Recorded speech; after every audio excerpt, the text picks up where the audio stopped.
Ben, bonjour tout le monde, bienvenue au podcast Quand c'est l'été avec votre fidèle animateur Guillaume et François. Ça va bien, François? Yes, super. Écoute, moi, honnêtement, je suis en feu là, sur le point de sortir ma programmation au Camp Port-Neuf. Je suis très excité. Excellent.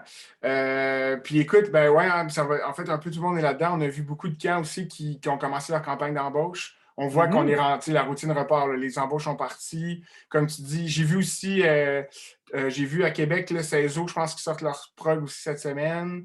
Il y Ouais. a des académies, ça doit venir bientôt. Fait qu'on est là-dedans, les camps recommencent. Je pense que les gens sont quand même optimistes pour la suite. Hein. Tu vois que le monde a le travail, puis on prévoit tout ce qu'il faut prévoir pour l'été, là. Ah, puis tu sais, honnêtement, moi, j'étais peut-être un petit peu stressé au début parce que je me demandais à quel point que les CV allaient rentrer là, suite à une pandémie et tout. Puis non, honnêtement, j'ai quelques candidats super intéressants, dont même un Français, puis même que ça me donne le goût à m'amener de faire un podcast avec des Français qui viennent travailler dans nos camps. Un sujet quand même, vous seriez peut-être surpris d'apprendre, ceux qui connaissent un petit peu moins le milieu, qu'il y a énormément de Français C'est vrai? mais bref, on en rejasera un jour. Puis Guillaume, maintenant que j'ai la balle au bon, j'aimerais ça proposer un petit quelque chose en début d'épisode là, pour notre prochain épisode qui va sortir à peu près la mi-février. Puis moi, mi-février, ça veut dire la fête de l'amour. Et qu'est-ce qui se passe souvent en camp? Ben, en fait, c'est qu'on souvent on trouve l'amour en camp. Hein. On peut dire ça, je pense. Si on regarde les statistiques, là, le camp est un bon milieu pour les couples. Effectivement. Puis c'est pour ça, en fait, qu'on aimerait ça connaître vos histoires, en fait, par courriel. Et on aimerait ça inviter quelques couples pour notre prochain épisode de gens qui se sont rencontrés en camp pendant qu'ils travaillaient là. Parce que je suis convaincu qu'il y a énormément même de bébés qui sont ressortis de ces histoires-là. Hein, Guillaume? Ben oui. Ben, ça va nous faire super plaisir, honnêtement, d'aborder ce thème-là parce qu'on l'a lancé un peu à la blague dans un de nos épisodes, mais on voudrait le faire. Donc, dans l'épisode que vous écoutez présentement, on va joindre notre courriel et vous allez pouvoir nous écrire si vous aimeriez soit nous partager une histoire d'amour ou encore faire partie de notre émission qu'on vous enregistre. Donc, voilà, l'invitation est lancée. Good. Puis pour aujourd'hui, on est dans un thème tout aussi positif que l'amour. Hein? On va parler de spiritualité en camp. Puis pour parler de ça, on a deux invités qui viennent du même camp. Donc, le camp de vacances de Notre-Dame-la-Rouge. Qui, eux, dans leurs activités, dans leur programmation, ils font vivre et parlent de la spiritualité, puis ont une approche qui est bien à eux. Puis on avait envie d'en parler avec eux, puis aussi de découvrir ces gens-là qui sont les deux, je crois. En tout cas, pour François, je sais que ça fait un petit bout, puis je pense que Karine aussi, qui sont à Notre-Dame à l'emploi du camp depuis un petit bout de temps. Là. Excellent. Alors, on va les faire entrer dans notre conversation. On présente donc François Provost, qui est directeur général au Centre Notre-Dame-la-Rouge, et Karine Desrochers. Salut. Tu me rappelleras ton poste, Karine? Oui, en fait, j'en fais plusieurs, mais on peut retenir, on peut retenir pour l'instant chef de camp, monitrice conseil. Excellent, excellent. C'est quand même gros sur un CV, ça. Ouais. Mais en fait... Vas-y, François. En fait, ben merci tout d'abord d'avoir accepté notre invitation. On est super, super content de vous recevoir pour, honnêtement, un sujet que je ne m'attendais pas à ce qu'on aborde nécessairement rapidement dans nos sujets parce que c'est peut-être quelque chose aussi qui est moins palpable, si vous me permettez l'expression. On va parler de spiritualité avec vous. Et Guillaume, tu allais ajouter? Ben, en fait, on se demandait pour vous deux, là, ça fait combien de temps que vous êtes à Notre-Dame-de-la-Rouge? Moi, ça va faire 21 ans. OK. Puis toi, Karine? Ouais. Arrivé en 87. Calcule-le. Ah ouais, crime. Mais dans le fond, fait Karine, est-ce que. Attends, tu as dit 21 ans. Fait que Karine est arrivée avant François. Ouais. Mm-hmm. Ah, incroyable. OK. Parfait. Ben, peut-être pour commencer. Hey, je suis comme vraiment étonné. Ouais, c'est ça la beauté de ne pas avoir de recherchiste. C'est qu'on est spontané. On est spontané pour vrai. Fait que, ben, en fait, peut-être commencer avec François. Là, François, comment ça a commencé ton contact avec la. Est-ce qu'on dit, c'est quoi le petit nom, est-ce qu'on dit la rouge? Oui. Oui, on peut dire la rouge. Parfait. Communément, le camp La Rouge. Là. Le camp La Rouge, oui. Le premier contact, qu'est-ce qui t'a amené là-bas? Ce qui m'a amené là-bas, c'est, mon Dieu, je dirais une implication communautaire. Je faisais partie d'un organisme là, tout le temps de mon secondaire. Et puis, un organisme qui faisait des projets pour les plus démunis là, de la société. Ce qu'on pouvait faire un petit peu pour changer le monde, là, puis faire notre petit plus. Là. Il y avait un animateur Pasto à l'époque qui nous avait comme allumé là-dessus que même si on était jeune, on n'avait pas beaucoup de moyens financiers, on pouvait faire des petits gestes qui faisaient la différence. Et puis, un de ces petits gestes-là, c'était à la polyvalente, c'était à Sainte-Thérèse, au nord de Montréal. Et c'est une grosse polyvalente, il y avait 2400 élèves. Et ça se trouvait dans les années où ils ont fermé la grosse usine GM dans la région à Boisbriand. Et puis, ça a gros coup. Sur l'heure du dîner, on préparait ça toute l'avant-midi, bénévolement, mais on préparait une soupe, une espèce de soupe-repas avec des dons qu'on recevait de Moisson Laurentides, tout ça, et on servait ça aux élèves sur l'heure du dîner. Et puis on chargeait 25 cents le bol. C'était vraiment juste symbolique. Puis on se disait, ben, si jamais il y a un jeune qui n'a pas de lunch, ben, au pire, on ne le veut pas, le 25 cents. C'était comme une boîte secrète que tu mettais ta main dedans. Si tu n'avais rien, tu avais juste à brasser la boîte, puis ça sonnait comme quoi tu avais mis 25 cents. T'sais. Mais c'est fou, on n'en parlait pas beaucoup de cette réalité-là. Mais on servait entre 400 et 500 bols de soupe par midi, puis il y avait à peu près la moitié qui était payante. Il y a la moitié, on dit 200, 250 élèves qui venaient chercher leur soupe repas, puis probablement qu'il n'y aurait pas eu de lunch. Tu sais, on parle au secondaire. Là, Ouais. Et là, j'ai fait beaucoup de bénévolat avec lui et c'est par cette entremise-là, à un moment donné, je faisais mes études à l'université et qui est arrivé une offre d'emploi, qu'il y avait un camp de vacances qui cherchait un animateur. Et puis, j'avais 22 ans à l'époque. Et puis, j'ai envoyé mon CV à la dernière minute. Le CV n'était pas prêt. Puis, je suis comme, OK, je ne connais pas ce camp-là, mais je vais tenter ma chance. Et puis, je suis tombé en amour avec la place, avec les gens. Ça a été le début d'une grande aventure. J'ai été comme 12 ans à l'animation et maintenant 9 ans à la direction adjointe. Puis ça veut dire que tu as enchaîné les années, tu sais, parce que des fois, on a eu des épisodes où les gens partaient peut-être pour X raisons, le carrière ou autre, là, pendant 2-3 ans, puis ils revenaient après comme directeur de camp. Mais est-ce que toi, tu n'as jamais arrêté, dans le fond? Non, je n'ai pas arrêté. Et en animation, nous, il y avait une communauté religieuse qui était au camp. Il y avait deux de ces frères-là qui participaient encore à l'animation. Il y avait juste un autre laïc qui était là. Donc, on était une toute petite équipe. On était juste 4. Puis, pour les besoins au début des années 2000, c'était suffisant. Mais plus ça allait, plus la demande grandissait. Et puis, ça fait qu'aujourd'hui, on a 5 animateurs à temps plein, on est 2 à la direction. Et puis, l'été, il y a 16 moniteurs, monitrices qui joignent l'équipe. Donc, on a vraiment... C'est ça, toutes les années, il y a de plus en plus de demandes. On est ouvert à l'année. Donc, c'est 120 groupes scolaires en moyenne là, qui viennent au camp. Fait que pour un petit camp, quand même en région, parce qu'on n'a pas une super grande capacité d'accueil, jusqu'en 2016, c'était 50 campeurs à la fois. Au niveau d'hébergement, on ne pouvait pas s'en permettre plus au niveau de nos salles d'animation. Et puis, là, depuis 2016, on a doublé la capacité du camp. Donc, il n'y a pas beaucoup plus de groupes, mais il y a plus de jeunes par groupe. Ouais. Et toi, de ton côté, Karine, comment commence cette belle histoire d'amour avec la Rouge? Oui, je dis que je suis arrivée en 87, j'avais pas 22 ans, vous l'avez bien deviné. En fait, moi, je suis née dedans, là, fait que je suis arrivée au camp à 7 ans, 8 ans. Fait que j'ai fait les parcours de campeuse et là, le grand rêve de devenir monitrice, comme toute petite campeuse, donc monitrice et chef de camp et monitrice conseil. Et bon, si la direction prend un break, je vais peut-être venir me rasseoir sur sa chaise de temps en temps. Mais en fait, moi, j'étais là surtout l'été. Fait qu'à partir de 87, je pense que j'ai pas manqué ou j'ai peut-être manqué un été, c'est parce que j'accouchais, genre. Mais sinon, je suis restée là tous les étés. Même si dans ma vie, je fais une autre job, j'ai comme une autre vie durant le reste de l'année, ben je reviens quand même l'été parce que c'est le camp, parce que c'est ça. Parce Mais que j'en ai aujourd'hui, besoin. Karine, tu travailles à temps plein ou tu as encore deux vies. J'ai encore 2 vies. OK. L'été, je laisse mon autre vie pour venir au camp encore, à ce jour, ouais.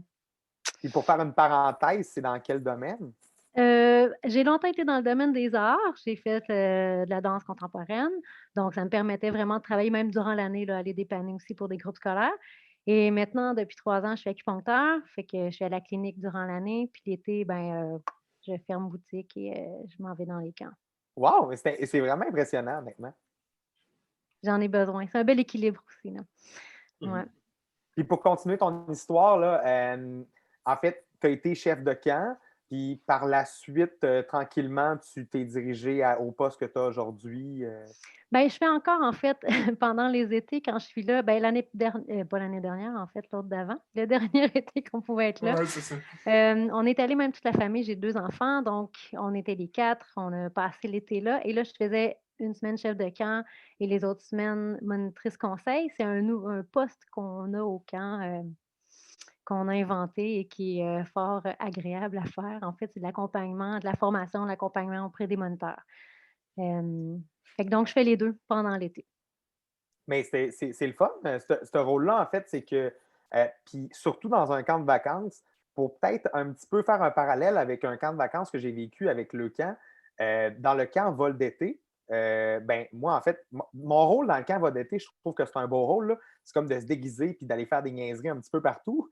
Mais le rôle vraiment que j'admirais un petit peu, puis peut-être que ça ressemble à ce que tu fais, Karine, c'est vraiment que le soir, il y a un responsable des monos qu'ils appellent, qui va rencontrer chacun des petits groupes juste pour savoir comment ça va, puis entraîner la discussion avec eux, puis se savoir également comment eux ils se sentent dans leur expérience. Puis en plus, c'est bénévole.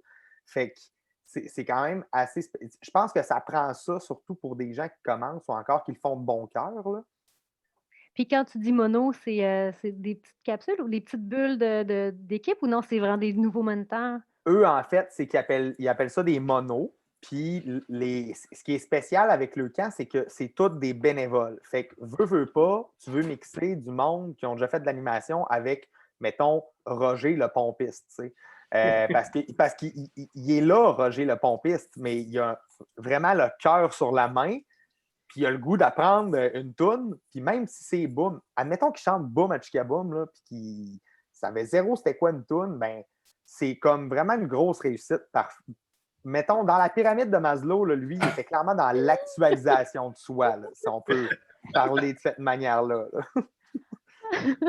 Ben, ça peut ressembler un peu. Tu sais, c'est vraiment, c'est d'être là pour les. Ben, bien sûr, là, sur le terrain avec les jeunes, là, fait que, tu sais, le lien se fait beaucoup avec les campeurs, beaucoup avec les moniteurs, surtout les nouveaux qui rentrent. C'est de faire du coaching, en fait. Mhm. Puis, tu es tout le temps disponible. Tu sais, moniteur conseil, je peux aller autant animer le tir à l'arc qu'aller animer une canot, qu'aller rencontrer un campeur qui fait une crise ou un moniteur qui se peut plus puis qui me demande des conseils. C'est être disponible tout le temps pour les monies surtout. Fait que c'est vraiment, ben, puis je dis pour les nouveaux, là, mais je vous dirais que c'est beaucoup les anciens. Parce que les nouveaux osent pas trop, on dirait, au Ah, début. OK, Puis là, OK. c'est les anciens. Puis, Karim, je sais pas, vous pouvez m'aider. Puis ils ont juste besoin de se faire rassurer puis se faire dire qu'ils font une bonne job. Puis une bonne tape dans le dos. Là. Je pense que c'est vraiment un rôle qui est hyper important au camp. Puis quand moi, j'étais monitrice, c'était primordial. Là, le moniteur conseil est hyper important là, Puis, en tout. ça Ouais. existait quand toi, tu étais monitrice aussi, c'est ça? Ouais. OK. Mais puis je ne veux pas ouvrir une porte là, trop grande, mais par curiosité, là, j'imagine que ça amène aussi les moniteurs. Est-ce que tu arrives à. Ça t'amène à gérer un double aspect? Oui, tu gères l'animation, mais ils doivent venir se confier parce qu'on a beaucoup parlé de ça dans d'autres épisodes, du fait que les moniteurs d'aujourd'hui, mettons, face à leurs animateurs ou les gens qui sont responsables de eux, à cause de ce qu'on vit à l'extérieur du camp, des fois, vont être amenés à plus se confier qu'avant. dans les camps ou à leur superviseur? Je ne sais pas si tu comprends ou qu'est-ce que je veux dire. Fait que Oui, ça t'amène-tu à avoir un peu ce double rôle-là aussi? Parce que j'imagine que tu t'occupes de l'animation, mais tu dois t'occuper aussi de leur bien-être. Là. ben, en fait, je ne m'occupe pas tant de l'animation, je me rends disponible, tu OK, sais, pour c'est bon. l'animation. Fait que mais je m'occupe surtout, mon focus, là, c'est surtout de leur bien-être. Tu sais, OK. pendant l'année, je suis thérapeute, ben, pendant l'été, je le suis aussi un peu. Oui, ils ont besoin de se confier. Puis, tu sais, si tu demandais est-ce qu'ils en ont besoin plus qu'avant, je pense pas. Parce que je me souviens comme monitrice, j'allais beaucoup parler aux moniteurs conseils. Fait on a ça dans, tu sais, bon, on va pouvoir parler tantôt un peu plus de la particularité de notre camp, mais ça ouvre beaucoup la discussion, puis ça ouvre aux moniteurs, ils ont besoin de parler, ils ont besoin de se confier. Puis, on a dans notre camp beaucoup de moments de discussion avec les campeurs. Puis si le moniteur reçoit des confidences ou ah, il n'est pas prêt à animer tel genre de, tu sais, de discussion, ou ben, on est là pour les accompagner aussi. Fait que ça va jusque-là. Wow, C'est mais vraiment une belle structure. j'aime beaucoup l'approche, en tout cas, là, justement, de se permettre comme organisation de se dire la santé mentale de nos employés est importante. On s'entend là-dessus. Puis de vraiment mettre ça à profit, là, je trouve ça vraiment super intéressant. On a parlé vite de chacun de vos postes, puis ben, en fait, plus de vos parcours que nécessairement vos postes. Mais admettons qu'on présente Notre-Dame-de-la-Rouge au sens large, vraiment l'histoire, la mission, la clientèle. Puis après ça, peut-être qu'on va boucler avec l'approche. Comme ça va nous donner un bon petit portrait d'ensemble. Parfait.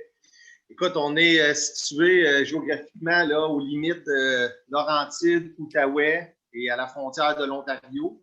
Donc, on est bordé là, par la Rivière-Rouge, rivière de l'Outaouais. Un camp qui appartient aux Frères des écoles chrétiennes, qui à l'époque, là, les années 40, 50, 60, c'était le camp pour les jeunes frères. C'était leur camp d'été. Et puis, à partir de 76, il y a une communauté permanente de frères qui sont venus habiter ici pendant toute l'année avec le désir de développer le camp, d'offrir de quoi pour les jeunes de la région ici. Fait que ça a commencé aux années 80 et puis ça a pris son envol là, en 86. Les frères avaient aussi un autre camp dans la région de Saint-Jérôme. Et puis, ils ont décidé de fermer ce camp-là et de transporter à la Rouge tout l'aspect de l'animation, les camps de l'avenir pour nos ados. Donc, et ça a été l'intégration des filles aussi cette année-là, là, en 86. Et c'est comme ça que le camp de vacances est né. Et puis, quand la communauté était là durant l'année, ben, ça te dit, les frères des écoles chrétiennes, ils ont été dans les écoles toute leur vie. C'est des éducateurs, dans le fond, qui ont joint la communauté pour ça. Et puis, ben là, il y a des enseignants qui étaient dans les écoles qui ont commencé à emmener des groupes durant l'année. Donc, les premiers groupes scolaires, ben, ça a été des groupes là, que les frères enseignaient.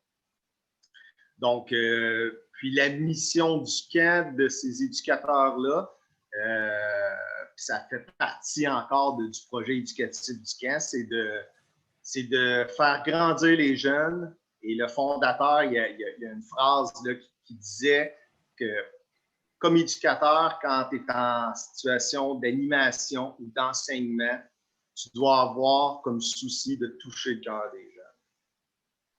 Et ça, si tu as ce souci-là, ça va modifier ton ton, ça va modifier ton approche, parce que c'est une communauté qui a beaucoup d'âge. On parle du 18e siècle, là, c'est 300 ans d'histoire. Et le contexte à l'époque d'enseigner aux jeunes démunis en France, c'était pas évident. Là. C'est des jeunes de la rue. Puis,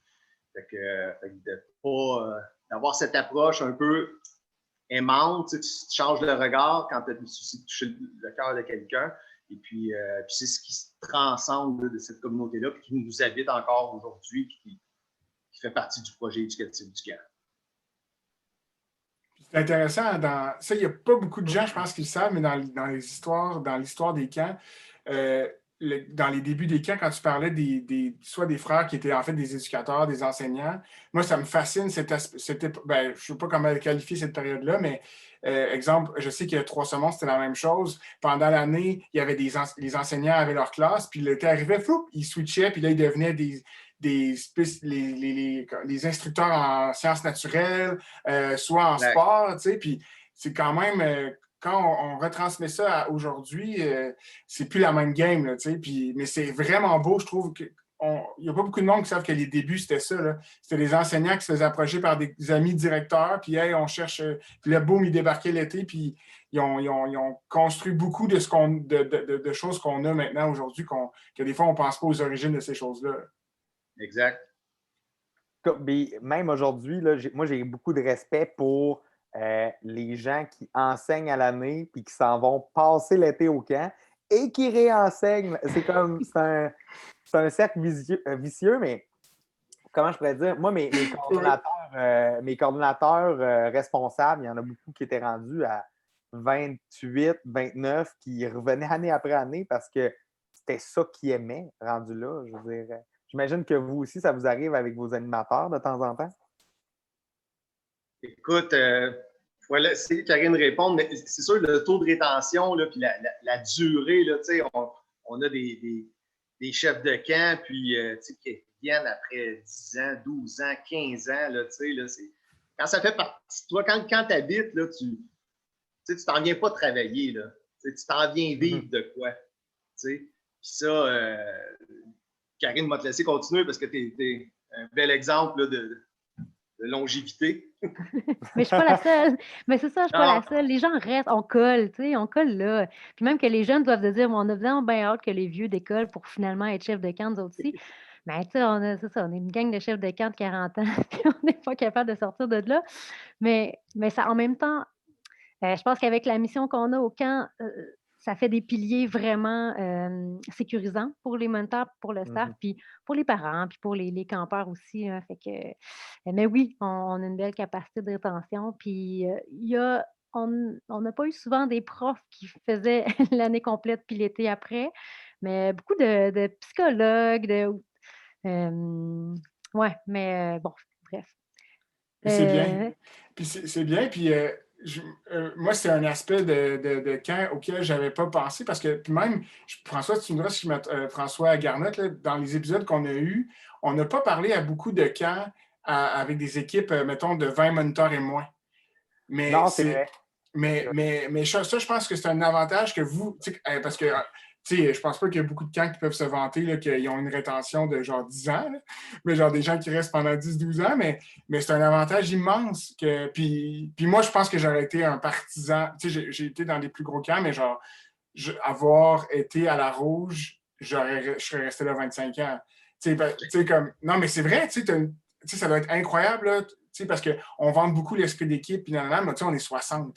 Là, vous êtes 16, vous êtes 20, vous êtes 25, c'est comme tous les trucs qu'on a, les avantages qu'on a décrits, tu apprends à connaître le monde, tout ça, mais c'est x4, x5, parce que tu as encore plus de temps que le plus petit noyau.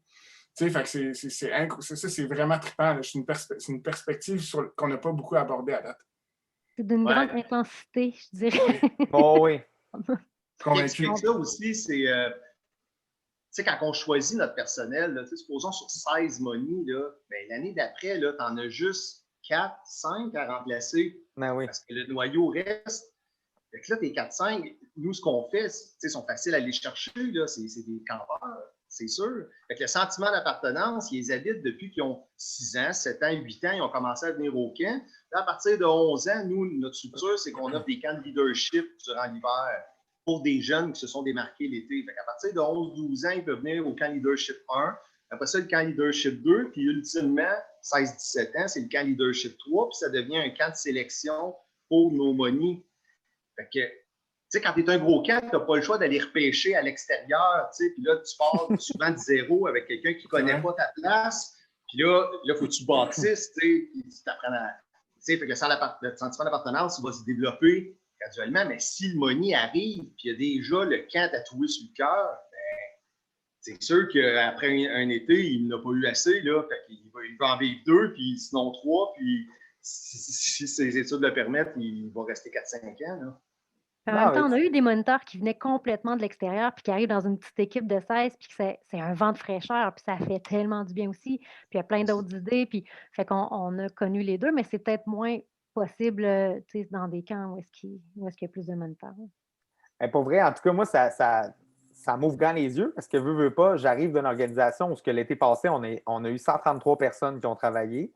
dans les semaines de 450 jeunes avec la COVID. C'était quand même un bon défi. Méchant défi. Oui, c'était quand même vraiment un bon défi. Puis, tu sais, moi, j'aimais full la gang parce que c'est quand même des gens qui ont resté là vraiment longtemps, des plaques de 10 ans et tout. Je pense que ce qui aidait, c'était comme il y avait un petit camp de vacances dans un gros camp de jour, mais la communauté de Lac-Beauport faisait énormément confiance au camp. Fait que ça l'a fait en sorte que l'équipe était vraiment grosse. Mais ce que je trouve cool, c'est que là, je pars vraiment d'une grosse organisation, puis je m'en vais au camp Port-Neuf où là, je vais avoir à peu près 12 animateurs. Fait que ça va vraiment. Moi, mon intention avec ça, en écoutant les gens aussi parler de ce qui fonctionne dans les petites équipes, c'est de vraiment créer un camp à saveur de camp de vacances, mais parce que c'est un camp de jour, mais dans le site du Lac-Sept-Îles, c'est vraiment comme un camp de vacances. Fait que le staff va pas mal tout dormir là-bas, puis je vais vouloir aussi appeler les petites équipes pour savoir quelles sont les activités qui pognent avec eux, mais on va s'en reparler. C'est ça que ça veut dire. Avec plaisir. Puis, si, admettons, on va plus profondément dans la philosophie du camp, qui est comme, en fait, je dirais le gros sujet du podcast qu'on va plonger, on va plonger à pieds joints dedans. On va parler de la spiritualité, en fait. C'est quoi votre définition?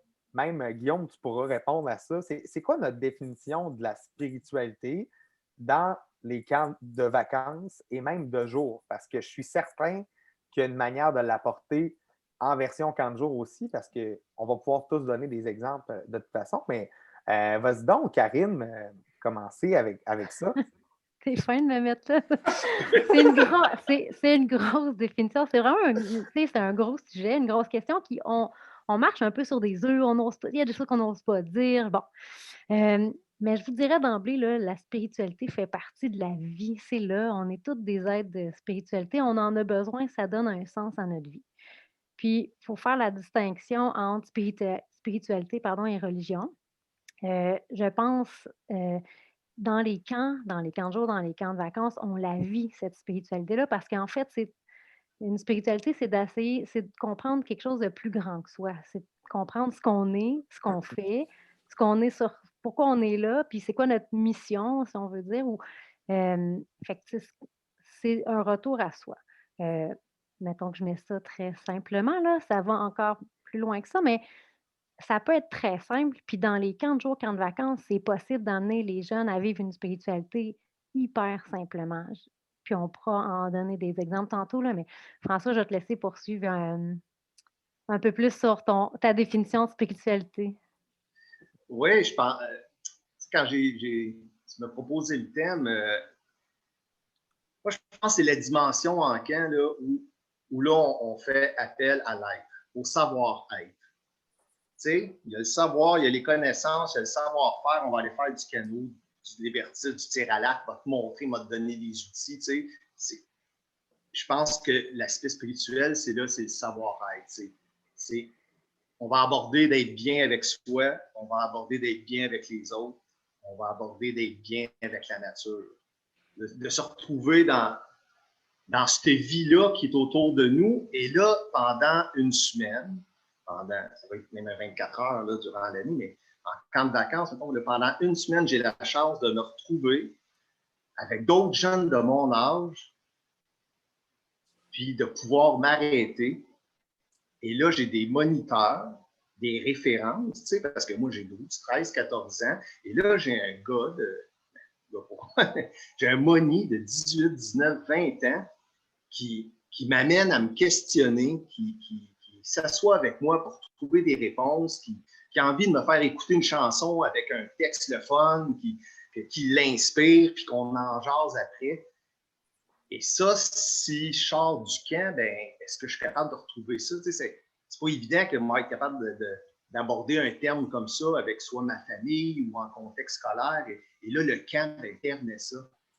Tu sais, j'écoutais Guillaume là, du Camp 4 saisons qui parlait de l'importance de la nature quand il part en expédition. Là, 22 jours, là, c'est incroyable, mais quelle chance de pouvoir vivre avec cette petite équipe-là. Le soir, là, de laisser le feu là, arriver ses braises, puis se lever à la tête vers les étoiles, là, puis se coucher sur le bord de la rivière, puis de jaser de de ce qui nous dépasse, de ce qu'on ne comprend pas, peut-être d'un grand-parent qui est décédé, quelqu'un, de parler de la vie, des choses de la vie.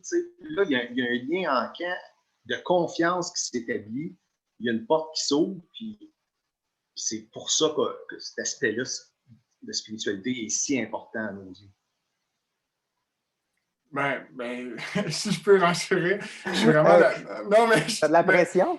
Non, mais c'est parce que je vous écoutais parler, là, puis ça m'a fait penser, ça m'a frappé, c'est un vieux souvenir, mais je pense que ça fit un petit peu avec ce que vous êtes en train de dire, mais dans mes années mentor, à un moment donné, dans les dernières années, c'est des plus vieux au camp, donc 13-14, puis le hasard de la vie, en tout cas, on avait un petit groupe. D'habitude, c'est des groupes de, mettons, 14-15. Puis j'avais juste 7 gars. Puis au début de ces jours, je faisais. Puis ça, c'est pas juste moi, on faisait toujours ça au camp avec les plus vieux. On s'assoyait, on faisait autour du feu. Puis là, on disait, bon, mais ils venaient pendant 2 semaines. Qu'est-ce que vous voulez qu'on retienne de votre séjour? Qu'est-ce qui est important pour vous? Non. Genre. Puis là, évidemment, les gars, on veut que tout le monde se souvienne de notre année, puis patata. Mais puis là, quand je leur demandais, mais comment vous voulez qu'on s'en souvienne, tu sais. Fait que là, ils me sortaient des classiques. Là, on veut faire des coups le soir, puis on veut vraiment gagner les Olympiades, mettons, puis nan. Puis, je dis beaucoup de nanana ce soir, puis puis je dis, ouais, mais est-ce que c'est vraiment ça la meilleure façon qu'on se souvienne de vous, tu sais? Puis pendant une couple d'années, j'avais essayé de montrer à mes groupes que des fois, de faire c'est un peu quétaine, OK, je tombe dans le cliché, là, mais de faire mettons, des bonnes actions ou des actions pour le camp, positif pour le camp, mettons, ça a autant d'impact que de faire, mettons, un mauvais coup que tout le monde va se rappeler. Tu sais. Puis souvent, c'est des messages qui passaient dans le beurre. Puis c'est correct. Là, tu sais. Mais cette année-là, je sentais que ces 7 gars-là allaient le comprendre. Tu sais. Puis je l'ai dit, les gars, des fois, je vais vous demander de faire des trucs. On va aller voir les huttes de plus jeunes. On va aller aider les gars aux cuisines. Je vais vous montrer le camp. Parce que je vais vous montrer le camp sur un tout autre aspect. Mais je vous garantis qu'à la fin, ça va vous marquer à vie.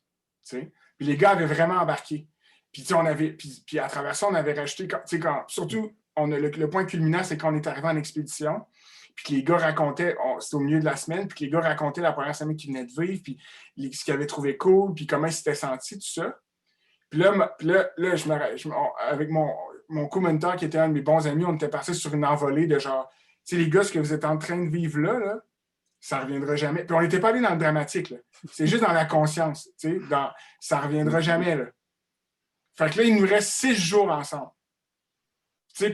Puis ça m'avait vraiment... Puis tu sais, en toute transparence, c'est le seul séjour de camp de vacances que quand mes campeurs sont partis, là, j'ai vraiment pleuré. Là. Parce que les gars sont partis, puis là, je suis rentré dans la hutte, puis là, la hutte était vide, on est en train de faire le ménage, puis là, j'ai complètement craqué. Parce que, genre, ça... Puis pas craquer de fatigue, le craquer parce que je savais que c'était le moment d'une vie puis que j'allais plus jamais réavoir ça, mettons. Mais quand tu disais, François, que les camps de vacances permettent ça, mettons, ou l'environnement du camp, par plein d'aspects, par plein de valeurs, mais je pense que pour moi, ça, c'est ça la spiritualité, tu sais. De l'introspection, puis de prendre conscience de ce qu'on fait, des gestes qu'on fait, puis de découvrir la portée de ça. Là. Pour moi, c'est un peu ça la spiritualité en camp. Regarde, Guillaume, je t'écoute. Tu as créé un esprit. C'est ça. Tu as créé, puis tu as nommé, tu as dit quoi, là? Ils ont eu du fun ensemble, puis vous avez jasé sur comment ils se sont sentis. Tu es tout au niveau de l'être, là, ils ont vibré à quelque chose. En équipe, ils ont fait une différence.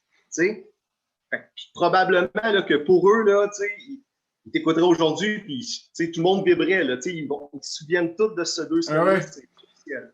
Puis c'est ça, puis on avait fait, à chaque fois qu'on a, en tout cas, je me rappelle, en tout cas, maintenant, on avait aidé les tout petits au dodo, genre, mais tu sais, c'était les gars n'avaient jamais pensé, en tout cas, les gars n'avaient jamais pensé à tous ces aspects-là, puis de faire la différence, puis les petits, tu sais, puis on arrivait toujours avec des petites morales un peu, tu sais, faciles, mais c'était vrai, tu sais, puis de leur faire, en tout cas, c'est ça, leur faire réaliser qu'il y a l'impact d'un geste a une portée grande, bien plus grande que l'instant présent. Là.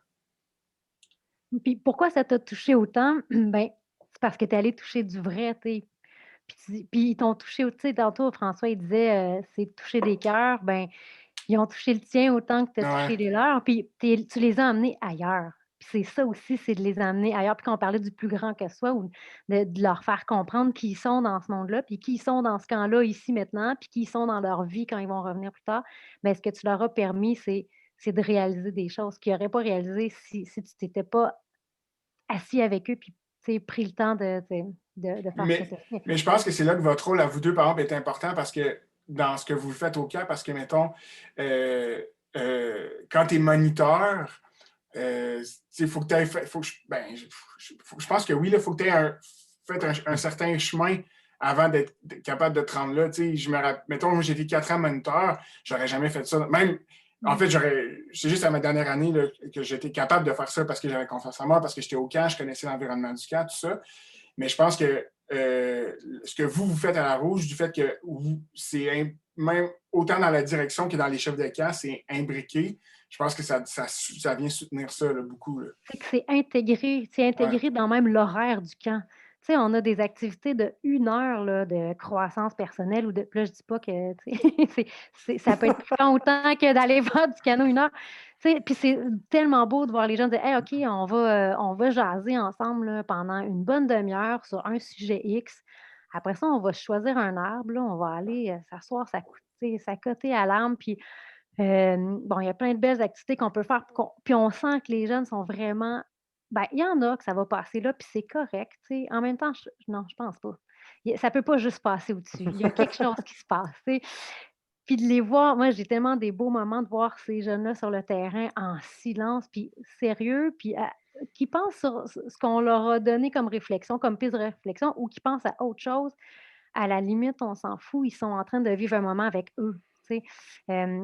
Fait qu'avec ce que tu dis, Guillaume, tu sais, ça t'a pris 4 ans, mettons, avant d'être confortable pour aller là. Ben, la structure de la Rouge permet à des jeunes moniteurs de le faire tout de suite parce que les activités sont déjà là. Puis même si on retourne plus loin là, au pré-camp, on les prépare, on leur fait vivre chacune des activités qu'ils vont faire vivre aux campeurs.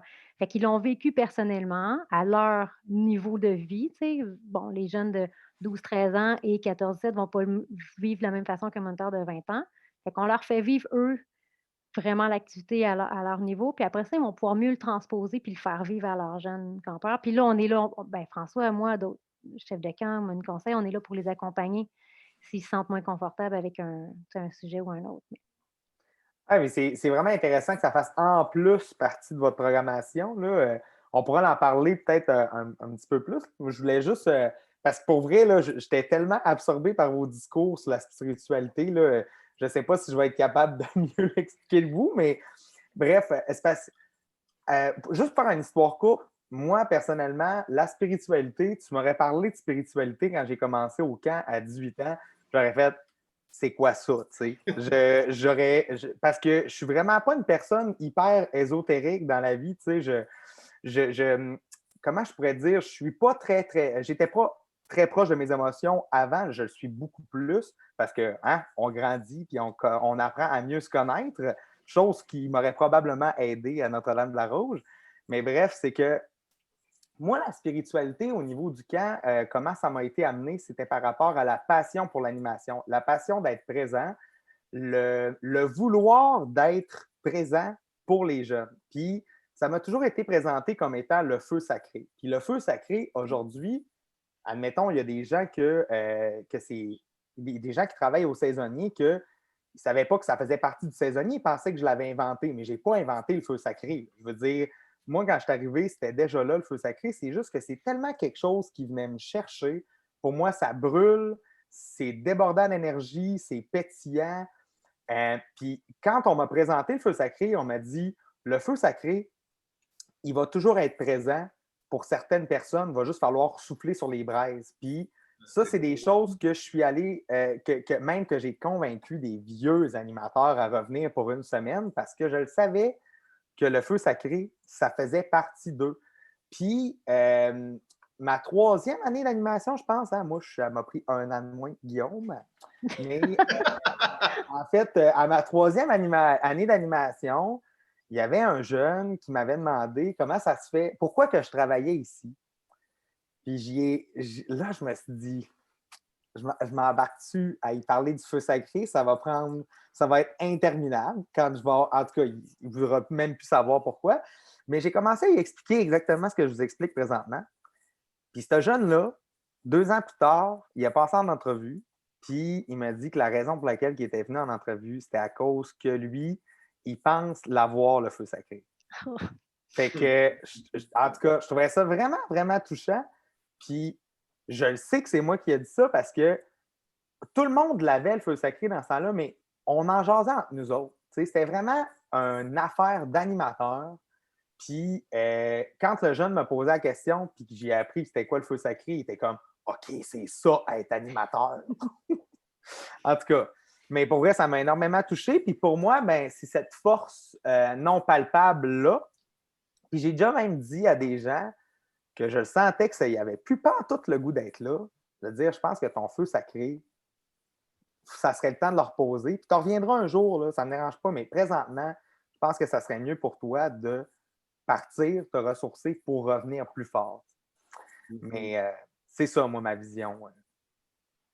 Tout à fait. C'est un beau symbole que tu peux exploiter, justement. Quand ton équipe est fatiguée, là, puis là, un petit pep talk, là, hey boy, qu'est-ce qui se passe avec notre feu? Là, on a besoin d'un méchant souffle. Fait que let's go, tout le monde debout, là, puis on souffle, puis on se défoule. Puis là, tu fais une petite activité du matin. Je pense au matin, parce que ça aussi, ça fait partie de notre programmation. Là. On a des. C'est fou, parce que le travail que fait les monies sont super exigeants. Mais nous, le matin, là, on les réveille 30 minutes avant les campeurs, avant le déjeuner. On les rassemble, puis on leur fait vivre de quoi. Ça peut être en lien avec leur travail ou ça peut être juste, on s'en va sur le bord de la rivière et on fait du yoga pendant 30 minutes. Juste pour qu'ils vivent de quoi en équipe. Puis après ça, il y a le petit 5 minutes du chef de camp là, pour les mobiliser pour la journée et leur dire la météo. Là, ils s'en vont avec les jeunes. Mais ils arrivent aux jeunes, ils arrivent à la table pour déjeuner avec eux autres. Puis ils sont prêts, ils sont disposés, puis ils ont vécu de quoi en équipe. Fait que ça, un exemple de même de ton feu sacré, ben écoute, c'est justement ces mobilisateurs au bout là, au niveau d'une équipe. Là. Fait que ça serait, je pensais, un super bon moment. Un super beau moment le matin, là, le petit pep-talk pour la gang qui en a besoin. Moi, dans les moments que. Excuse, Guillaume. Vas-y, Garnet, t'es pas prêt. J'allais dire, moi, dans les moments d'animation, là, puis je l'ai sûrement dit plein de fois là, en podcast, là, mais mes moments d'animation préférés, c'était ceux où j'animais des discussions, j'animais des dîners avec mes jeunes, où c'était des jeunes de la ville qui avaient comme des fois jamais fait un feu pour faire griller leur sandwich. Là. C'est comme, hey, t'es malade, toi! Je veux dire, c'est vraiment pas grand-chose, mais c'est ça. Pour moi, c'était un peu ça. Mm-hmm. Puis comment parce que là, vous avez donné plein d'exemples sur vous avez nommé, hein, on le fait à la prog, on le fait au matin, mais est-ce qu'à chaque année, c'est un travail que vous repartez à zéro sur comment on va l'amener à l'équipe, comment on va l'amener cette année dans l'équipe du staff ou comment on va le présenter, comment vous l'inculquez? Parce que, Karine, tu disais clairement, là, c'est vraiment imbriqué dans la rouge. Là. Un moniteur année 1, il va être amené à. Mais c'est quoi le travail qui est fait par rapport à ça? À comment on va l'apporter au staff à chaque année, d'une année à l'autre? En fait, je ne suis pas certaine de bien comprendre ta question, vas-y. Mais à chaque année, on change. C'est sûr qu'on les change, ces activités-là. Fait qu'on leur fait vivre des choses nouvelles à chaque année. Fait qu'on a un petit peu la même formule, mais tout le temps avec des activités complètement différentes, selon ce qu'on a envie de faire vivre. Que ce soit une valeur ou à faire vivre aux jeunes. Et pendant l'année, il y a les moniteurs qui se regroupent déjà même à partir de septembre. Là. Fait qu'il y a déjà un comité qui se regroupe dès septembre pour bâtir les activités plus spirituelles ou de croissance personnelle, ou nous, on dit la pastorale, pour l'été prochain. Fait qu'il y a vraiment un travail à l'année qui se fait. Donc, il y a des moniteurs qui y ont déjà travaillé. On arrive l'été, on leur fait vivre ce qui a été travaillé pendant l'année. On le remodèle encore. Ah non, ça ne marche pas comme ça, on va le faire comme ça une fois qu'on l'a vécu ensemble au pré-camp. Fait que c'est vraiment un travail de toute l'année. Puis les moniteurs sont mobilisés puis ils sont invités à créer ces activités-là. Je ne sais pas si c'était un peu... Oui, c'était exactement ça ma question. Okay. Ouais. Puis, c'est ça. Parfait. François, tu as peut-être quelque chose d'autre à ajouter, plus précis? Non, ben écoute, peut-être dire l'aspect des ressourcements le matin avec les monis, ça, c'est la responsabilité du moniteur conseil. Mhm. Tu sais, quand Karine disait tantôt, le moni conseil, il est là pour prendre soin. Ben justement, tu sais, il y a 3 ou 4 matins dans la semaine où il rassemble son équipe et c'est sa manière d'en prendre soin. Puis je suis curieux, là, mais est-ce que, parce que là, vous en parlez de façon très positive, mais est-ce que de l'impliquer, de l'inculquer à chaque année, puis de le faire partager avec vos membres du personnel, puis vos campeurs, c'est-tu quelque chose vraiment, puis ça se peut que la réponse ce soit oui, mais est-ce que ça se fait facilement à chaque année, tu sais, les jeunes embarquent là-dedans, c'est quoi les défis? Y a-t-il des défis, justement, tu sais, par rapport à d'intégrer ça, de mettre ça aussi présent dans sa programmation, puis carrément dans sa mission de camp? Je pense que le défi, il faut se remettre en question. Il faut, tu sais, ce qui se faisait en 2000, là, c'est encore pertinent en 2010. On faisait en 2010, c'est encore pertinent en 2020. Tu sais, la manière qu'on l'a vécu, la manière qu'on l'a intégré à la programmation, la manière que ça s'est vécu, les sujets abordés, est-ce qu'on est dans la bonne direction? Fait qu'à la fin de l'été, il faut évaluer ce qu'on a fait. Tu sais, puis je pense que c'est pas l'équipe de direction qui va évaluer nécessairement. On va prendre le pouls des chefs de camp, on va prendre le pouls des moniteurs. Tu sais, il faut que ça vienne d'eux. Si on est capable de faire des activités qui parlent aux jeunes, ben c'est parce qu'en partie, c'est des jeunes qui bâtissent ces activités puis qui alimentent, puis tu sais, on les supervise, on les encadre, tout ça, mais ça vient d'eux. Tu sais. Je pense que si on se remet en question régulièrement, ben ça nous permet de rester connectés peut-être. Tu sais. Puis je partageais à Karine qui était là l'année passée, à pareille date. On ne savait pas ce qui nous pendait au bout du nez, là, mais mon camp de leadership 3 là, avec les futurs moniteurs que je vous parlais, ben, ça se passe début février. C'est comme dans ce temps-là. Puis, on a fait une petite activité. Puis, Karine a dit tantôt, les activités de croissance personnelle, puis l'aspect spirituel, c'est encore des activités pasto. Ça fait partie du langage du camp, c'est des activités pasto. Pas comme ça se vivait il y a 20 ans dans les écoles, mais au bout du jour, on a gardé ce terme-là parce que pastoral, ça vient, l'étymologie, c'est prendre soin de.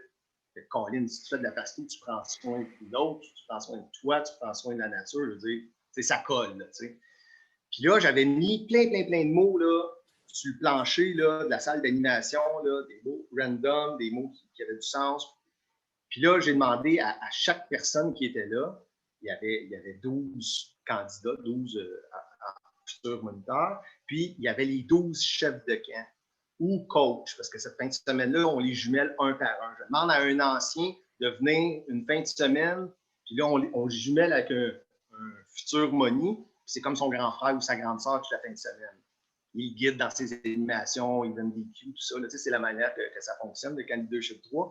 Alors, j'avais ces 12 adultes-là, avec les 12 jeunes moniteurs de 17, 18, 19 ans, et la question, c'était ça, c'est est-ce que la pasto, c'est encore pertinent aujourd'hui, puis ça dit quoi en 2020? Ça résonne quoi? À quoi ça vous fait penser quand on va vivre un moment pasto au camp?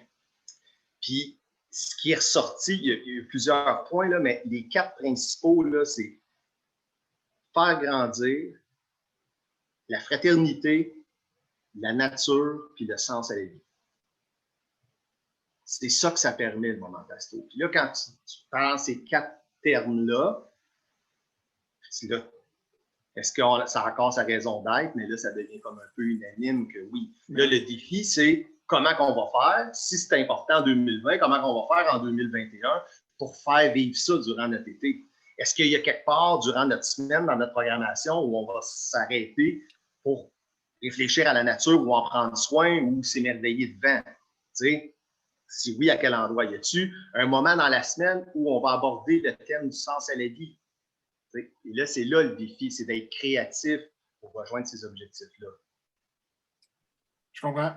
Hey, je me sens tellement zen à vous écouter, là, pour vrai. Là. En tout cas, mais c'est plate parce que, mettons, je m'expose comme quand j'étais un enfant, ça ne m'aurait pas parlé, mais je le sais très bien que ça doit faire du bien aux enfants de pouvoir aborder des sujets comme ça. Puis, tu te dis, François, on se demandait si la pasto, ça allait être comme encore d'actualité aujourd'hui.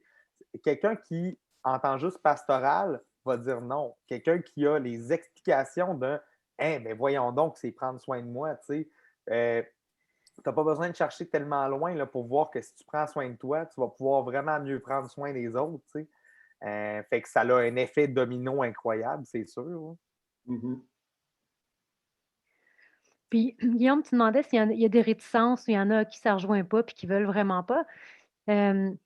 J'imagine que oui. J'ai pas plein d'exemples parce que dans toutes mes années, il me semble que les gens embarquent vraiment parce qu'on s'adresse à eux d'une façon tellement naturelle que, bon, mais oui, ça, comme dans n'importe quoi, il y en a un qui va être, ça ne Ouais. tente pas, puis il ne veut pas venir faire l'activité, puis ça il tente de faire du bruit, puis de jouer avec le ventilateur. Bon, ben à ce moment-là, on retire, on part avec, puis il y a un autre moment, lui, privilégié, avec, ou peut-être 2 campeurs, ça ne leur tente pas, je ne sais pas, mais on ne les laisse pas, on les oblige pas non plus. Ça sert à rien d'enfoncer le clou. Tu sais, ça sert à rien, Ouais, là, ouais. d'obliger à le vivre, mais il va vivre quelque chose d'encore peut-être même plus significatif, tu sais, puis, mais bon, ça fait que oui, il y en a des réticences. J'ai pas d'exemple flagrant, mais s'il y en a, on les prend en charge, puis on a tellement comme bon, on a 12 moniteurs, là, on a, tu sais, entre 50, 70 campeurs par été. Là, je parle des étés, pas l'année. Puis, à ça, il y a le chef de camp, le moni conseil, le bon l'aide de camp. Il y a tellement de je sais pas, c'est du 1 pour 3, je pense, au camp. Ouais. Fait qu'il y a tellement de staff disponible pour prendre soin d'un ou l'autre que ça leur tente pas qu'on on a cette chance-là, là aussi. Mmh. C'est Tu sais, génial. puis il y a aussi tu sais, c'est sûr, c'est des grands termes, là, le sens à la vie, tout ça, mais tu sais, il y a des moyens d'aller chercher un jeune que tu étais, François, là, tu sais, t'arrives un soir, là, mettons, on est dans la pièce, là, puis là, on coupe le breaker. Paf, on arrive dans le noir. Puis là, il y a quelqu'un qui a une allumette et qui allume une chandelle. Tu sais, là, tu as un élément déclencheur, là, c'est la seule source de lumière, tu sais. Puis là, à cause de cette petite source de lumière-là, tu es capable de te repérer partout dans la pièce et de retrouver ton chemin, tu sais. La lumière te guide. T'en as-tu des guides dans ta vie, toi? Comment ça se passe? Ça fait 18 ans, tu sais. Puis là, tu vas me parler de ton cousin, tu vas me parler de ton grand frère. Puis là, tu sais, je viens de t'ouvrir la porte. C'est très, très simple, tu sais, là. Fait qu'il y a moyen, je pense, de s'inspirer des éléments pour aller rejoindre, justement, des fois, des fois, c'est très simple. Tu écoutes une chanson, un beau texte d'Alexandre Poulain, là, puis là, hey, c'est tellement inspirant, là. Mais on sait bien là, que ça se peut que sur 50, il y en a 10 là, que hey, moi, j'écoute juste la musique anglophone, là, puis j'en ai rien à cirer d'Alexandre Poulain. Là, là. C'est correct pour ce moment-là, mais m'a essayé à soir, m'a essayé demain dans la prochaine activité d'aller te chercher autrement. Tu veux rien savoir, tu n'as pas envie de jaser, parfait, mais là on s'en va dans le bois, là, puis on va aller faire une petite expédition, là, puis rendu sur le bord des rapides, là, on va vous demander juste 5 minutes d'aller vous asseoir sur une roche en plein milieu des rapides, puis tu n'as pas d'autres consignes, sois juste en silence, puis trouve ton moment dans cette nature-là, puis après ça, on en jasera 2 minutes. Fait que c'est super simple, mais là, tu te retrouves, puis c'est ça, là, tu vas vivre de quoi, tu vas écouter, hey, j'ai jamais été aussi proche de la rivière que ça, hey, j'ai vu un poisson, j'ai écouté, en tout cas, bref. Et là, tu vas te mettre à jaser, de profiter des éléments qui sont près de nous, en tout cas, surtout en camp de vacances, souvent on a des grands terrains, puis l'espace nature pour aller chercher les jeunes. Puis une petite question rapido, là. Est-ce que vas-y. vous avez un défi parce que ben, en fait, j'imagine que vous l'adaptez dans votre discours, là, mais je clarifie ma pensée. Là. Exemple, moi, quand j'allais au camp de vacances puis que je tripais sur les camps de vacances, ben, dans ma tête, ce que je vivais, ça se pouvait juste vivre au camp. Il y avait comme une bulle. Hein, il y a le haut camp, puis il y a la vraie vie, mettons. T'sais. Puis Karine, avant qu'on commence à enregistrer, tu disais que la spiritualité, en fait, c'est dans la vie de tous les jours. Là, c'est pas juste au camp. Là, mais est-ce que vous le vivez, ce phénomène-là? Exemple que vos employés qui ont tellement la rouge au cœur que des fois, ils ont peut-être le réflexe de se dire ben c'est juste à la rouge ou non, au contraire, vous avez une approche qui est très ben, quand vous allez sortir du camp, ça continue aussi. Tu sais, comment vous travaillez ça pour pas que les jeunes les jeunes ou les employés restent dans une perspective de ben là, la rouge est finie, puis là, ben, tu sais, ça finit. Mais quand je suis convaincu que votre discours, c'est pas ça, dans le fond, là, je m'attends à ce que Bonne question. Mais comment vous le travaillez? Je te laisse, Karine. OK. En fait, c'est sûr là, que ça continue à l'extérieur. Maintenant, le comment, on s'adresse tout le temps, quand on fait une activité de pasto, de croissance personnelle, on s'adresse d'abord à l'esprit, à la tête, à la réflexion des moniteurs, des jeunes. Après ça, au cœur, on va aller, comment tu te sens? Fait que, qu'est-ce que tu as vu là? On a souvent une mise en situation. OK, tu as vu quoi? Qu'est-ce que ça te dit? Comment tu te sens? Puis après ça, c'est d'amener à qu'est-ce que tu fais avec ça? Fait que qu'est-ce que tu fais avec ça ici au camp, là, maintenant, avec ton équipe ou avec la semaine, mais comment tu transposes ça chez toi? Fait qu'on on l'adresse très, très, en fait, tout le temps. Qu'est-ce que ça te rappelle quoi de ta vie? Ou comment toi, tu sais, comment tu vas prendre ça, puis le transformer, puis l'amener plus loin dans ta vie à l'extérieur du camp? Il faut que ce soit ça, en fait. Tu sais, le camp, c'est une bulle, puis on le sait, là, on vit dans, peu importe le camp, on vit dans une bulle, là, puis on peut être soi-même, puis là, tout à coup, on se sent, tu sais, libéré, on est bon. Mais cette bulle-là, comment on peut faire pour la transposer puis que tu te sentes aussi bien chez toi dans les paramètres qui sont peut-être moins optimales? Bon, oui, c'est notre objectif. Est-ce qu'on arrive à le faire? Je pense que c'est oui et Un non. travail Pour certains, continu. oui, pour certains, non. C'est ça. Puis les moniteurs, tu sais, comme je disais avec les comités tout à l'heure, ils restent accrochés toute l'année, puis tu sais, ils reviennent au camp. Il y a des camps d'hiver, des camps de printemps, des camps d'automne. Fait qu'ils ils reviennent animés et en fait, j'allais dire bénévolement. Maintenant, je ne sais même plus. Je pense qu'il y en a mais ils faisaient beaucoup bénévolement. Fait que, tu sais, nos moniteurs sont là. Fait que oui, je pense que ça se transpose c'est ça, dans leur vie, dans leur désir de continuité, tu sais. Fait qu'en touchant leur cœur, ils donnent le salaire du cœur. Moi, j'ai C'est bien entendu dit, parler Karine. juste pour dire ça. J'ajouterais que c'est le défi, la bulle qui est créée. On ne veut pas qu'elle éclate après 3 jours de retour à la maison, puis que là, mon Dieu, que j'ai le blues, puis ça te prend une semaine de te remettre de tes émotions que tu as vécues pendant une semaine.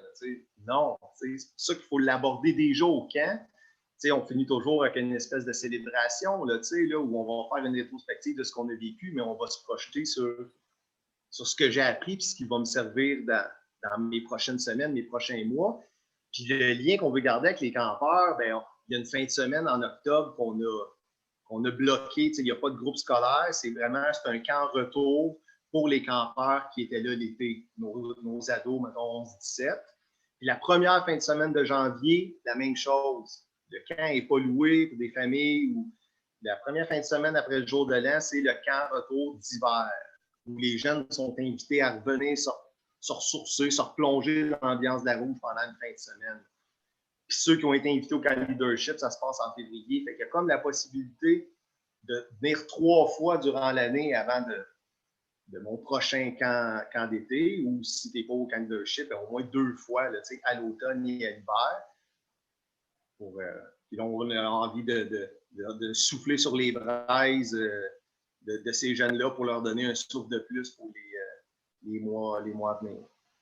C'est vraiment le fun, ça, pouvoir justement refaire visiter le camp. Puis on s'entend qu'un camp est tellement beau pour les différentes raisons l'hiver. Là. Je veux dire, c'est super spécial d'avoir des camps de vacances l'hiver. Oui. Là, je suis en train de perdre ce que je voulais dire. Ah non, j'ai vraiment oublié ce que je voulais dire. Puis ça doit être le fun aussi pour les c'est camps. ça. Mais vas-y, François. Excuse. C'est ça mon rôle. Moi, je dis des mots comme ça, puis là, François, excuse. En fait, c'est que c'est vraiment intéressant ce que vous avez dit sur le blues de fin d'été, parce que c'est pas nécessairement quelque chose qu'on parle hyper souvent entre les camps, nécessairement. Puis vu qu'on en parlait présentement, je voulais juste peut-être aborder un petit peu le sujet, parce que, honnêtement, de pouvoir outiller les animateurs à ce qu'ils vont comme partir de l'été, à les préparer à ce que ça soit un gros changement du camp au retour à la vie normale, c'est quand même important. Puis je veux dire, sans nécessairement rendre les choses dramatiques, je veux dire, il y a des gens dans l'organisation, ce que j'ai travaillé aussi, que à la fin de l'été, c'était poche, tu sais, je veux dire, il n'y avait comme plus grand-chose qui les rattachait. Il n'y avait plus le goût vraiment de continuer leurs études dans quelque chose qui les motivait moins. Est-ce que vous pouvez, vous en avez parlé un petit peu, là, mais je trouve ça tellement intéressant de pouvoir outiller les gens à se préparer à ce que ça va être un gros changement quand tu vas terminer le camp. C'est tout ce que je voulais dire. Est-ce qu'il y en a qui voulaient. Moi, j'ai une envolée là-dessus, mais Vas-y, Guillaume. Non, mais en fait, dans un autre podcast, là, on avait parlé à un moment donné de notre camp idéal, comment on le façonnerait. Là. Puis, pour vrai, ce que François nomme là, c'est genre, ça serait dans mes top 3 priorités parce que c'est personnel à mon expérience, à moi, ce que je dis là, mais ça m'a tellement pris de temps à comprendre que ce que j'étais au camp, ça se transposait aussi dans la vie. Là. Ça ne s'arrêtait pas au camp, genre. Parce que mon camp était parfait, dans le sens où c'était malade. On finissait, il y avait un gros spectacle, on avait le temps de se dire au revoir, puis on avait le temps de se laisser des notes, tout ça. Mais après ça, c'était vraiment, là, le camp est fini, puis on retourne en ville.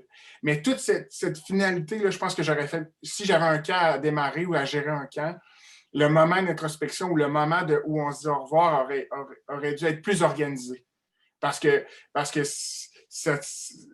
organiser est un rôle de verbe là, pour mon objectif, là, mais ouais, moi, je trouvais ça très difficile, autant que quand j'étais mentor que quand j'étais campeur, de comprendre que ça se continue après. Tu sais. Que les valeurs puis la confiance en toi, puis ce que les gens ont vu en toi pendant le camp de vac, là, tu peux continuer après, c'est bien correct. Tu sais. Pas c'est bien correct, mais je veux dire, tu peux. Fais-toi confiance, le pouce, là, parce que ce que tu fais là, ça ne vit pas juste pendant 2 semaines. Fait que, ouais, c'est mon envolée. Oui, puis je pense que ça prend, tu sais, ça prend plusieurs étés là, avant que quelqu'un, OK, un campeur se solidifie, puis arrive chez lui, puis OK, je suis capable de faire un pas de plus. Je vais me donner plus mon opinion, puis je ne vais pas avoir peur, je ne vais pas faire le mouton, puis juste essayer de suivre mes camarades pour avoir l'air cool. Mais il y a un deuil à faire à la fin de l'été, autant pour les moniteurs que les campeurs, puis c'est correct. Puis il est là, puis il faut le vivre aussi, tu sais. Parce que des deuils dans la vie, on va en vivre plein. En tout cas, on en vit. Puis ça fait partie de la vie, fait que c'est de les accompagner là-dedans aussi, tu sais. Oui, tu vas être triste, oui, tu vas te sentir tout seul parce que non, tu n'auras pas 7 personnes qui ronflent autour de toi. Fait que comment on les amène à vivre ça? On garde le lien puis on continue. Puis en fait, ils gardent le lien entre eux. Hein, les moniteurs aussi, là, quand ils partent du camp, c'est pas vrai qu'ils s'en vont chacun chez soi. Là, ils s'en vont tous coucher quelque part. Ils sont 16, hein? Fait que une maison accueille tout le staff. Mais fait que, bref, c'est important de le vivre le deuil aussi, puis c'est correct. C'est correct qu'il soit là.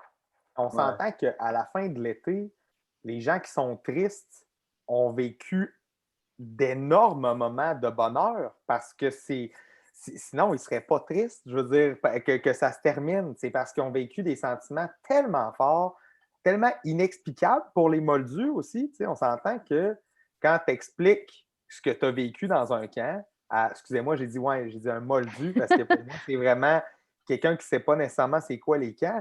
Je vais toujours m'en rappeler le premier été que j'ai fait dans un camp puis que je suis revenu au Saguenay pour raconter à mes chums l'expérience que j'ai vécue. Ils comprenaient zéro ce que j'avais vécu. Quand je leur ai appelé, quand je leur ai dit que je m'appelais Garnotte, je veux dire, rien de moi un peu, à la limite, là, ils savaient zéro c'était quoi. Puis, je veux dire, aujourd'hui, 12 ans plus tard, ils font comme « Ouais, OK, tu sais, t'aimes vraiment ce que tu fais, là. » J'espère, les gars. Ouais. C'est vraiment un aspect, il faut le vivre pour le comprendre, tu sais. Pour ce que tu disais de la fin de camp, c'est sûr, au moins comme organisation, d'avoir le souci d'offrir de quoi, tu sais, qui est un party de fin d'été où on va faire du rafting en équipe, où on fait venir des paintballs, puis on s'en va dans le bois s'amuser, tu sais, de quoi, là, tu sais, qui va clôturer l'été, là. Je pense que ça peut aider l'espèce de transition. Tu sais, puis j'ai pas la formule secrète, là, je le jase, là, tu sais. Je pense que ça, c'est un aspect qui est important comme camp. Il y a tu sais, au camp Maris, il y a la classique des camps qui s'offre, tu sais.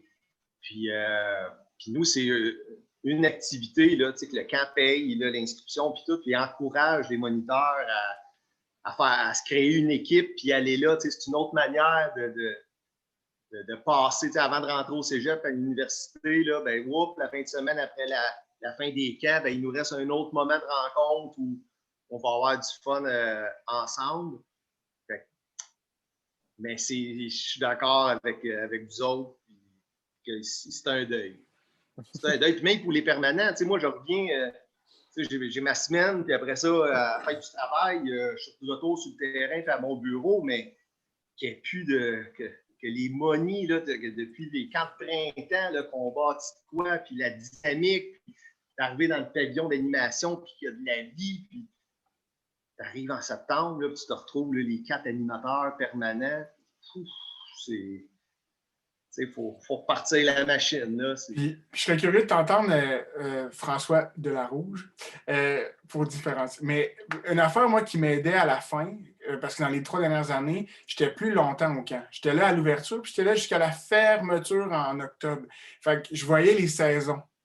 OK? Je voyais le camp, je voyais pas juste le camp à l'été. Puis ça, c'est une chose que moi, je trouvais magique, puis qui m'aidait, ça aidait dans la finalité des choses parce que je voyais, on dirait que le fait de voir le camp changer à cause des saisons à l'automne, bien, pour moi, c'était plus facile de me dire que les campeurs, quand j'étais directeur adjoint, mettons, là, le camp se vidait d'une shot, on avait 2-3 jours, puis sauf que là, je profitais du camp autrement aussi. On avait des groupes scolaires qui arrivaient en septembre, c'était beaucoup plus léger le beat, mais de pouvoir fermer le camp aussi, ça venait changer complètement ma relation avec la finalité de l'été. Mm-hmm. Puis, parce que je sais que toi, tu es là à l'année, tu vois le camp évoluer. Fait que, j'imagine que ça change la perspective d'un directeur de camp, mettons, qui va juste son camp à l'été puis qui s'en va en septembre. Toi, c'est spécial parce que tu as un lien annuel avec ton camp. Là. Tu le vois changer, tu le vois évoluer dans l'année. Oui. Oui, puis chaque période amène son lot de défis, puis avec la température, puis la dynamique des groupes scolaires aussi qui chevauchent durant l'année. Après que tu as fait ton petit deuil de l'été, tu t'embarques dans cette dynamique-là, là, puis de préparer le camp. Quand il arrive l'hiver, puis préparer la patinoire, puis préparer la glissade, puis gonfler tes tripes, puis là, les premiers jeunes qui vont venir glisser ou jouer au ballon-ballet, je pense que c'est des passages, c'est à chaque saison. Moi, le moment le plus calme, je dirais, habituellement, là, dans une année normale, c'est janvier. C'est janvier, là, on a comme été fermé durant les vacances de Noël. Il n'y a pas d'école qui sort. Le camp n'est pas beaucoup loué. Mais c'est comme en même temps, on s'est tellement donné l'été puis l'automne que là, c'est le temps de recharger les batteries, puis c'est correct qu'il y ait moins de monde sur le terrain. Et là, à partir de février, ben là, on rembarque la promotion des camps d'été, puis les camps de leadership, tout ça, là, puis c'est reparti. Mais en tout cas, je suis vraiment content qu'on ait discuté de tous ces sujets-là. J'apprécie énormément votre philosophie. Je suis content que vous ayez pris le moment aussi pour nous partager ce que vous faites à Notre-Dame-la-Rouge parce que ben, comme je l'ai dit tantôt, là, moi, je n'étais pas au pré-congrès, mais j'aurais bien aimé ça. En tout cas, on va se revoir. C'est sûr qu'on va se donner rendez-vous à Notre-Dame-la-Rouge. Puis, Guillaume, toi, ben, en fait, aviez-vous quelque chose, vous, un petit message de fin? Je serais curieux. D'habitude, on n'y a pas pensé là, mais ça aurait été cool peut-être de terminer là-dessus, là, chacun votre tour. Je vous donne peut-être 2 options. Là. Peut-être le moment, une anecdote de moment où vous vous êtes dit... parce qu'on a parlé du début de votre carrière ou de vos premiers contacts avec la Rouge, d'un moment dans votre parcours où vous vous êtes dit OK, cet endroit-là est vraiment fait pour moi, genre, ou ce que je viens de vivre là concorde vraiment avec qui je suis, ou sinon, un moment qui est ancré dans vos souvenirs, un moment important dans votre parcours à la Rouge. Ça serait quoi?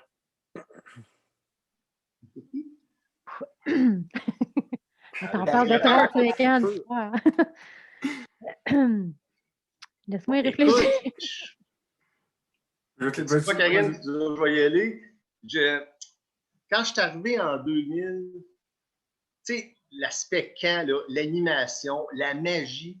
Tu sais, parce que c'est sûr, là, on parle d'intégration des valeurs, tout ça, la spiritualité, là, tu sais, c'est beaucoup chez les ados. Quand on a des petits 6, 7, 8 ans, 9 ans, 10 ans, on va parler de valeurs, on va dans notre thématique. Si la thématique, c'est les corsaires, ben, à un moment donné, il va y avoir une chicane entre deux corsaires, puis là, ben, il va falloir trouver lequel qui a raison, puis c'est celui qui n'aura pas volé le gâteau de l'autre, puis on va y aller avec une petite leçon de vie, là, mais avec une animation, le costumé, tout ça, parce que nous, les camps aventure jeunesse, pour les plus petits, les 6-10 ans, là, c'est à chaque été, il y a une nouvelle thématique, les jeunes arrivent costumés, bon, il y a une histoire qui embarque, puis on essaie dans cette histoire-là de faire passer quelques valeurs là, qui sont importantes pour la communauté du camp, là, puis pour le village là, gaulois, ou peu importe la thématique.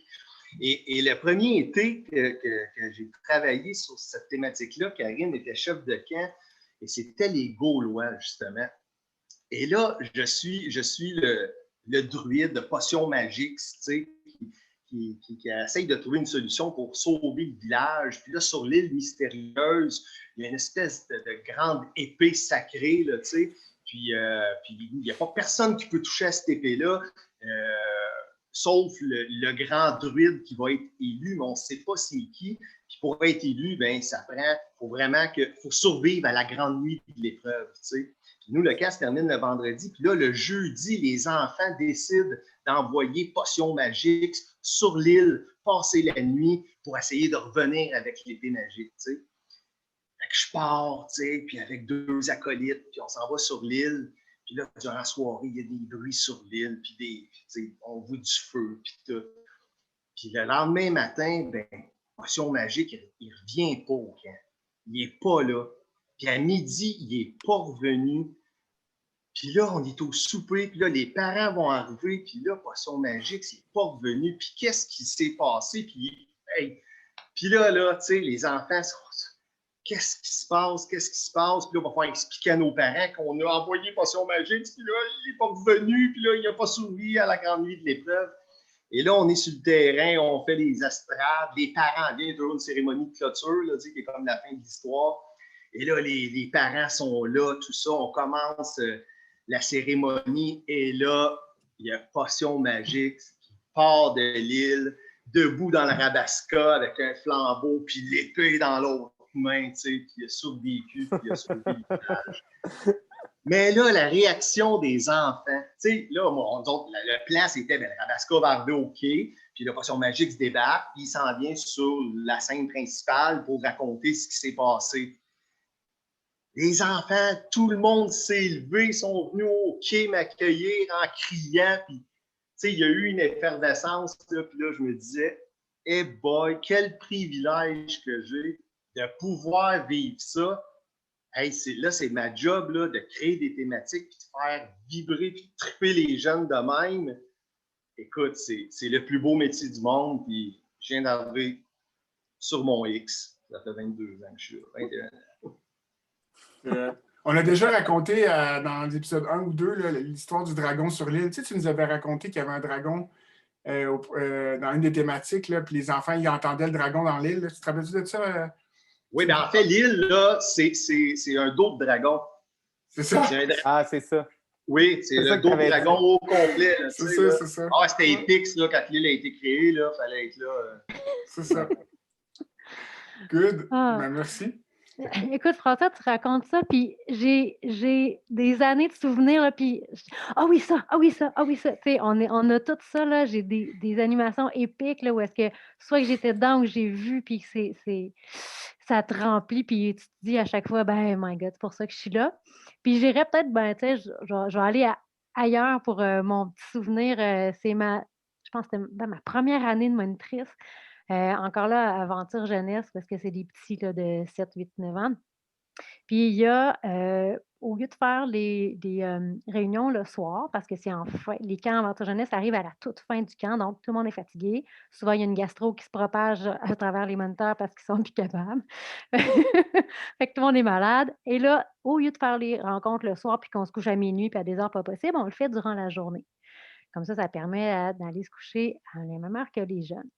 Mais durant la journée, pendant qu'on fait la réunion, là, il y avait le directeur qui était aussi un musicien, qui allait avec les jeunes et il nous faisait une surprise. Fait qu'on n'était pas supposé être au courant de savoir ce qu'il faisait. C'était une chorale. Il leur apprenait 3 chansons, tu sais, durant la semaine.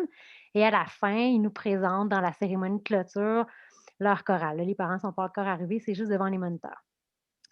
Et nous, on n'a pas entendu les tunes, rien. On arrive là, tout excités.